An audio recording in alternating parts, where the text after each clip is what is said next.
মৰমৰ ছাত্ৰ ছাত্ৰীসকল, আশা কৰোঁ তোমালোক ভালে আছা। কৰোনাৰ ভয়াৱহতালৈ লক্ষ্য কৰি তোমালোকে ঘৰৰ ভিতৰতে থাকিবলৈ যত্ন কৰিবা। বাহিৰলৈ যাব লগা হ'লে মাস্ক লগাবা আৰু সঘনাই হাত দুখন চাবোনেৰে ভালকৈ ধুবা। যি হওক, আজি আমি আলোচনা কৰিম পঞ্চম মানৰ অংকুৰণৰ পক্ষী আৰু মানুহ নামৰ পাঠটোৰ প্ৰশ্নোত্তৰসমূহ। আশা কৰোঁ ইতিমধ্যে তোমালোকে পাঠটো পঢ়িবলৈ শিকিছা। গতিকে আমি আজি পোনপটীয়াকৈ পাঠটোত থকা প্ৰশ্নসমূহে আলোচনা কৰিম। প্ৰথম প্ৰশ্নটো হৈছে, সাধুটো ভালদৰে পঢ়া আৰু নিজৰ কথাৰে কোৱা। তোমালোকে প্ৰথমতে নিজৰ মাজতে সাধুটো ক'বলৈ চেষ্টা কৰিবা। কেইবাৰমান চেষ্টা কৰিলে পাছত ভালকৈ ক'ব পৰা হ'বা। এতিয়া পাছৰ প্ৰশ্নটো হৈছে, উত্তৰ দিয়া। ক, সৰ্বধনু কেনেকুৱা প্ৰকৃতিৰ ৰজা আছিল? উত্তৰ, সৰ্বধনু চিকাৰপ্ৰিয় ৰজা আছিল। খ, সৰ্বধনু ৰজাৰ প্ৰিয় খাদ্য কি আছিল? উত্তৰ, সৰ্বধনু ৰজাৰ প্ৰিয় খাদ্য আছিল চৰাইৰ মঙহ। গ, সাধুটোত মানুহৰ উপকাৰী প্ৰাণী বুলি কাক কোৱা হৈছে? উত্তৰ, সাধুটোত মানুহৰ উপকাৰী প্ৰাণী বুলি পক্ষীকুলক কোৱা হৈছে। ঘ, মধুকৰে বিয়া কৰোৱা ছোৱালীজনীৰ নাম কি? উত্তৰ, মধুকৰে বিয়া কৰোৱা ছোৱালীজনীৰ নাম মাধৱী। ঙ, মধুকৰে ৰজাক ৰাইজৰ মংগলৰ বাবে কি কৰিবলৈ উপদেশ দিছিল? উত্তৰ, মধুকৰে ৰজাক ৰাইজৰ মংগলৰ বাবে চৰাই বধ নকৰিবলৈ উপদেশ দিছিল। ইয়াৰ পাছত আছে, কোনে কাক কেতিয়া আৰু কিয় কৈছিল বহলাই লিখা। ক, আচলতে চৰাইবোৰ খেতিয়কৰ পৰম বন্ধু। গতিকে প্ৰজাৰ মংগলৰ বাবে আপুনি চৰাই চিকাৰ কৰিবলৈ এৰি পেলাওক। এই কথাষাৰ কোনে কাক কেতিয়া আৰু কিয় কৈছিল বহলাই লিখিব দিছে। উত্তৰটো হ'ব, কথাষাৰ মধুকৰে সৰ্বধনু ৰজাক কৈছিল। সৰ্বধনু ৰজা চিকাৰপ্ৰিয় আছিল। তেওঁ চৰাইৰ মঙহ নহ'লে ভাত নাখাইছিল। সেয়ে তেওঁ নিতৌ ধনুকাঁড়েৰে চৰাই বধ কৰিছিল। মানুহৰ অতি উপকাৰী পক্ষীকুলক এনেদৰে নিতৌ ৰজাই বধ কৰা দেখি মধুকৰে ৰজাক তিৰস্কাৰ কৰি এই কথাষাৰ কৈছিল। খ, এই চৰাইজাক আপুনি লৈ যাওক। ইহঁতক আপুনি নিজৰ সন্তানৰ দৰে লালন পালন কৰিব। কোনে কাক কেতিয়া আৰু কিয় কৈছিল বহলাই লিখিব দিছে। উত্তৰ হ'ব, কথাষাৰ মধুকৰে সৰ্বধনু ৰজাক কৈছিল। যেতিয়া সৰ্বধনুৰ ৰাজ্যত চৰাইবোৰ নোহোৱা হ'ল আৰু অনিষ্টকাৰী কীট পতংগ বৃদ্ধি পাই দুৰ্ভিক্ষ হৈ ৰজা প্ৰজা সকলোৱে ভিক্ষা কৰিবলৈ বাধ্য হ'ল, তেতিয়া সৰ্বধনু ৰজা ভিক্ষাৰ বাবে মধুকৰৰ ৰাজ্যত উপস্থিত হ'ল। মধুকৰে সৰ্বধনুক ৰাজকাৰেঙৰ অতিথি কৰিলে আৰু নিজৰ পৰিচয় ব্যক্ত কৰি সৰ্বধনুৰ ভুল মনত পেলাই দি সজাত এজাক চৰাই ভৰাই তেওঁক দি মধুকৰে এই কথাষাৰ কৈছিল। ইয়াৰ পাছৰ প্ৰশ্নটো হৈছে, তলৰ বাক্যবোৰ পাঠৰ কথাৰ লগত মিলাই শুদ্ধকৈ লিখা। ক প্ৰশ্নটো দিছে, সৰ্বধনু নামৰ ৰজাজনে চৰাইৰ মঙহ খাবলৈ বেয়া পাইছিল। উত্তৰটো হ'ব, পাঠৰ লগত মিলাই শুদ্ধকৈ লিখিলে, সৰ্বধনু নামৰ ৰজাজনে চৰাইৰ মঙহ খাবলৈ ভাল পাইছিল। খ, ৰজা সৰ্বধনুৱে মধুকৰ নামৰ যুৱকজনক খং কৰা নাছিল। উত্তৰ, ৰজা সৰ্বধনুৱে মধুকৰ নামৰ যুৱকজনক খং কৰিছিল। গ, কীট পতংগবোৰে খেতি বাতি ৰক্ষা কৰে। উত্তৰটো হ'ব, কীট পতংগবোৰে খেতি বাতি নষ্ট কৰে। ঘ, ৰজা মধুকৰে সৰ্বধনু ৰজাক চিনি নাপালে। উত্তৰটো হ'ব, ৰজা মধুকৰে সৰ্বধনু ৰজাক চিনি পালে।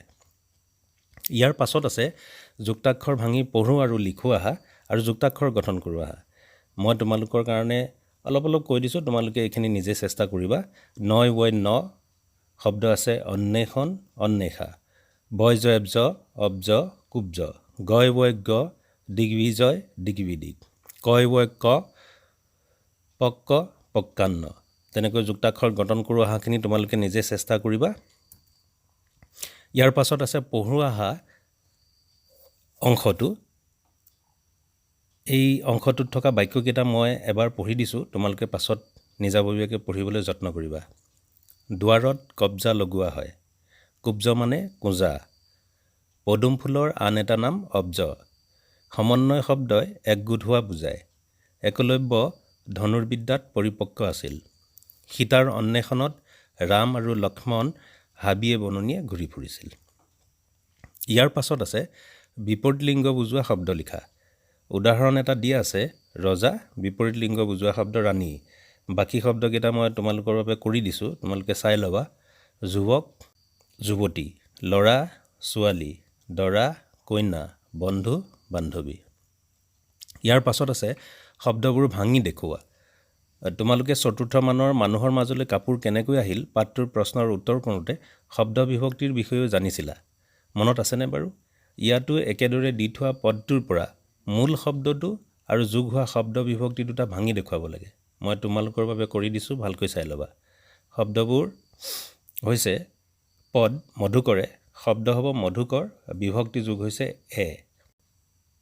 পদ যুৱকে, যুৱক, বিভক্তি যোগ হৈছে এ। মানুহে, শব্দটো হৈছে মানুহ, বিভক্তি যোগ হৈছে এ। চৰাইজাকক, চৰাইজাক, যোগ হৈছে অক। ৰজাক, ৰজা, যোগ হৈছে ক। কাঁড়েৰে, কাঁড়, যোগ হৈছে এৰে। দেশলৈ, দেশ, যোগ হৈছে অলৈ। ইয়াৰ পাছত আছে পাঠৰ পৰা বিচাৰি উলিয়াই তলৰ তালিকাখনত বিশেষ্য, বিশেষণ আৰু সৰ্বনাম পদবোৰ লিখা। মনত ৰাখিবা, নাম বুজোৱা শব্দবোৰেই বিশেষ্য, তেনেকৈ দোষ গুণ আদি বুজোৱা শব্দবোৰেই বিশেষণ, আৰু নাম বুজোৱা শব্দ বা বিশেষ্যৰ সলনি ব্যৱহাৰ হোৱা শব্দবোৰেই হৈছে সৰ্বনাম। মই পাঠটোৰ পৰা 5টাকৈ শব্দ দিছোঁ। তোমালোকে ইয়াৰ লগত আৰু শব্দ সংযোগ কৰিবলৈ চেষ্টা কৰিবা। বিশেষ্য দিছোঁ পক্ষী, সৰ্বধনু, মধুকৰ, মাধৱী, কপৌ, শালিকা। বিশেষণ দিছোঁ সজ, চিকাৰপ্ৰিয়, উপকাৰী, খং, দুখত, মুকলি। সৰ্বনাম দিছোঁ তেওঁ, আপুনি, মই, তাই, সেইবোৰে, ইহঁতক। ইয়াৰ পাছত আছে বিপৰীত অৰ্থবোধক শব্দ লিখা। মই তোমালোকৰ কাৰণে কৰি দিছোঁ, তোমালোকে চাই ল'বা। প্ৰিয়, অপ্ৰিয়, ভয়, সাহস, বন্ধু, শত্ৰু, সুফল, কুফল, অনুচিত, উচিত, পুৰস্কাৰ, তিৰস্কাৰ, অপকাৰী, উপকাৰী, অমংগল, মংগল, অনুপস্থিত, উপস্থিত। শেষত আছে বাক্য ৰচনা কৰা। মই তোমালোকৰ বাবে বাক্য ৰচনা কৰি দিছোঁ। তোমালোকে এইকেইটাৰ আলমত নিজাববীয়াকৈ নতুন নতুন বাক্য ৰচনা কৰিবলৈ যত্ন কৰিবা। তেহে বাক্য ৰচনাত আগলৈ সফল হ'ব পাৰিবা। মন কৰিবা, বাক্য ৰচনাৰ বাবে তোমালোকক 6টা জুৰীয়া শব্দ দিছে। শব্দকেইটা হৈছে আদৰ সাদৰ, লালন পালন, খেতি বাতি, চৰাই চিৰিকটি, গছ গছনি, কীট পতংগ। বাক্য ৰচনা হ'ব আদৰ সাদৰ। আমি আলহীক আদৰ সাদৰ কৰোঁ। লালন পালন, গছপুলি ৰুলেই নহয়, লালন পালনো কৰিব লাগে। খেতি বাতি, বানপানীয়ে খেতি বাতি নষ্ট কৰে। চৰাই চিৰিকটি, অসমত অনেক ধৰণৰ চৰাই চিৰিকটি পায়। গছ গছনি, অসমৰ হাবিত বহুতো মূল্যৱান গছ গছনি আছে। কীট পতংগ, কিছুমান চৰায়ে কীট পতংগ খায়। ছাত্ৰ ছাত্ৰীসকল, আজিলৈ ইমানেই।